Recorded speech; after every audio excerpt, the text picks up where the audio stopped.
Olá, eu sou o psicólogo Ricardo Chagas e no vídeo de hoje eu vou fazer uma análise psicológica e te contar uma grande ironia sobre o filme Bicho de Sete Cabeças, lançado em 2001, dirigido por Laís Bodansky, protagonizado por Rodrigo Santoro e baseado no livro autobiográfico de Austrégésilo Carrano Bueno, O Canto dos Malditos. Essa análise contém spoilers. É justamente por dramatizar uma história real que Bicho de Sete Cabeças é tão assustador. O gênero é drama, mas poderia muito bem ser horror, já que a história do personagem Neto é parecida com a de tantos outros brasileiros que no passado foram literalmente aprisionados em manicômios sem sequer estarem doentes. Esse filme trouxe mudanças sociais no nosso país justamente por expor as injustiças que ocorriam em muitos hospitais psiquiátricos. E além disso, ajudou a acelerar a reforma psiquiátrica de abril de 2001, que dentre outros diversos benefícios, encerrou a longa permanência de portadores de transtornos mentais nessas instituições.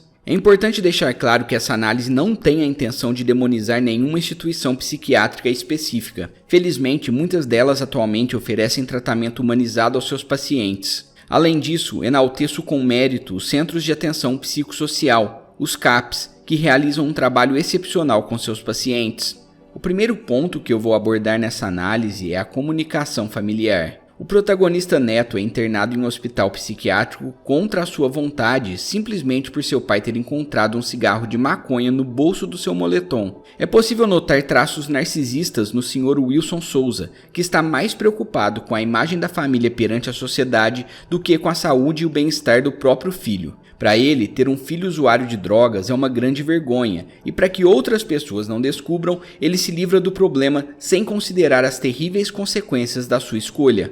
Neto é um adolescente introvertido que tem dificuldade para se comunicar, tal como a maioria desses jovens. A falta de diálogo e os comportamentos agressivos do pai fazem com que ele fique cada vez mais retraído. Muito mais importante do que gritar e acusar, um pai deve conversar e ajudar os filhos a lidar com os problemas e com as dificuldades da vida. Wilson falhou em orientar sobre o peso da influência de amizades negativas, sobre os problemas sociais que as drogas podem ocasionar e até mesmo sobre os efeitos nocivos que o uso dessas substâncias pode acarretar à saúde. Sua própria vaidade, traduzida na preocupação com a imagem da família perante a sociedade, o impediu de guiar o filho na direção certa. É muito mais eficaz educar os filhos com sabedoria do que com violência. E o mais importante, a saúde e o bem-estar devem ser sempre priorizados, ainda que acarretem consequências negativas para as aparências sociais.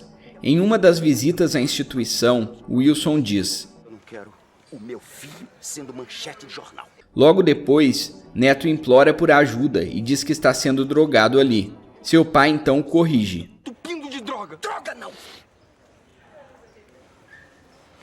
Remédio. Droga é o que você tomava lá fora. Pelo amor de Deus, chega de brigar. O uso indevido de medicamentos psiquiátricos é outro ponto que eu vou abordar. Primeiro, é importante notar como o psiquiatra simplesmente ignora a etapa de entrevista e anamnese, sequer questionando o porquê de Neto estar ali.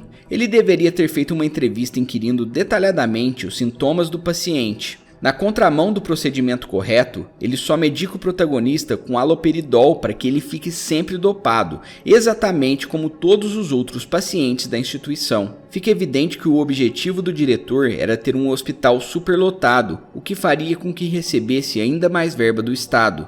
E essa atitude desumana e gananciosa contribuiu para a piora do quadro de saúde de todos que ali estavam internados. O tratamento adequado aos portadores de transtornos psiquiátricos requer primeiramente um diagnóstico preciso. Submeter um dependente químico, um esquizofrênico e um depressivo ao mesmo tratamento não só é eticamente errado, como também absolutamente ineficaz. O próprio Neto é diagnosticado erroneamente com algum transtorno de personalidade não especificado, cujos sintomas não condizem com seus comportamentos mostrados no início do filme. Dopado o tempo todo e em outros momentos torturado com a ECT, a terapia eletroconvulsiva, ele desenvolve transtornos que antes não tinha, a depressão e o transtorno do estresse pós-traumático.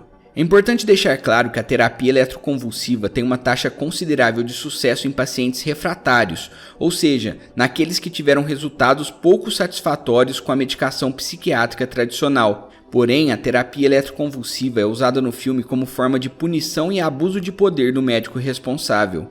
Esse tratamento feito de maneira correta e o mais importante, por escolha do próprio paciente, é bem diferente daquele mostrado que mais se assemelha a uma sessão de tortura. A conclusão é que os efeitos colaterais dos tratamentos aos quais Neto foi submetido e as atitudes desumanas dos funcionários do manicômio o fizeram desenvolver um transtorno de estresse pós-traumático e possivelmente um quadro depressivo.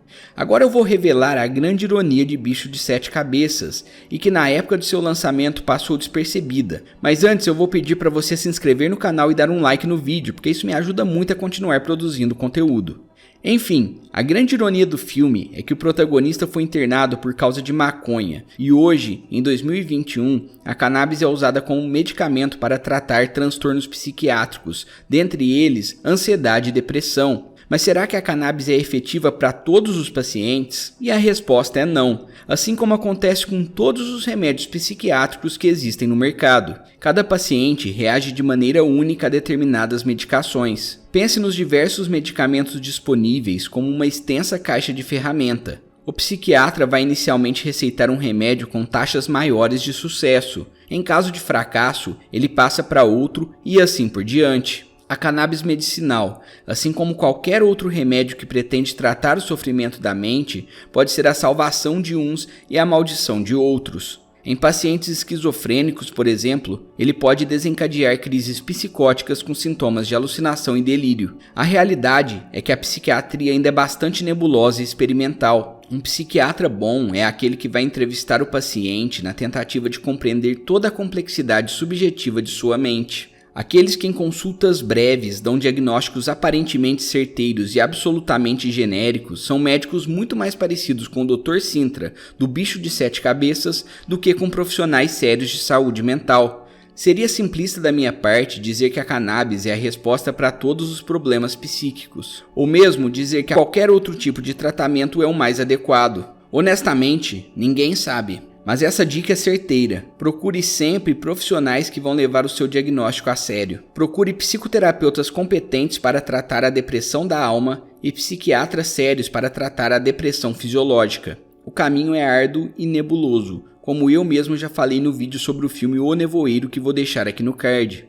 Os transtornos mentais são sim bichos de sete cabeças, mas podem ser derrotados desde que haja seriedade, competência e humanidade no tratamento. Se esse vídeo te impactou de alguma forma, deixe nos comentários se você já teve uma boa ou má experiência com algum tratamento psiquiátrico ou psicológico. Cuide bem da sua saúde mental e até a próxima!